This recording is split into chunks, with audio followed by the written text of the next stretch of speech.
poutine, maple syrup, ketchup chips, all fall under the banner of Canadian food. But a new exhibition at the University of Toronto's Thomas Fisher Rare Book Library offers a more nuanced take on just what exactly encompasses Canadian cuisine. Using rare cookbooks, photos and artifacts, mixed messages, making and shaping culinary culture in Canada, which opened Tuesday and will run through August 17, whips up the story of some 150 years of Canada's historical plates.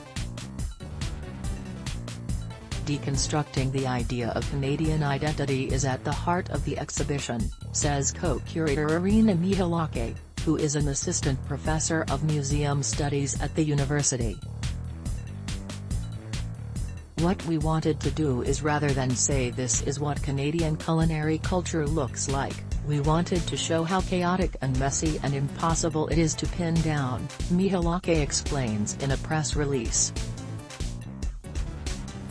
That means, for instance, showcasing histories of how Indigenous foods became viewed as Canadian after they were appropriated by settlers, or the artifacts that recorded what early immigrants brought to Canada, like an 1890s English bottle of curry powder.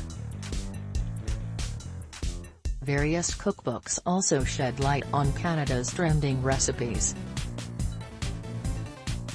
In addition to the first English-language Canadian cookbook, the Frugal Housewife's Manual, and first French-language Canadian cookbook, La Cuisinière Canadienne, on display are editions of author Catherine Partrail's Female Emigrant's Guide, a guidebook that includes advice for new immigrants to Canada about things like what produce to grow.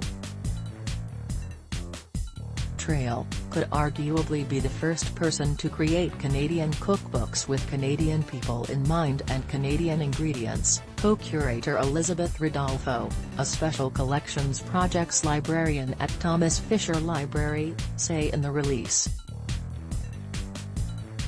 In a separate post for the recipe project, Rodolfo explains that the exhibition itself was able to come together thanks to a sizable donation of Canadian culinary material by the culinary historian Mary F. Williamson.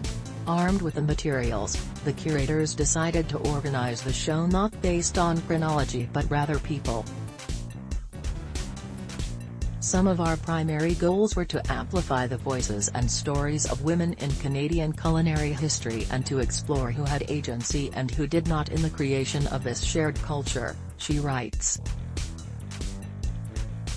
The resulting exhibition tells the story of Canada's food from the 1820s to the 1960s, shedding light on how the country's multi-ethnic population has made the country's food scene what it is today. As the New York Times noted in its recent Canada Food issue, the country's restaurant scene is as textured and diverse as its population. If the exhibition is any indication, we have history to thank for that. Like this article? Sign up for our newsletter.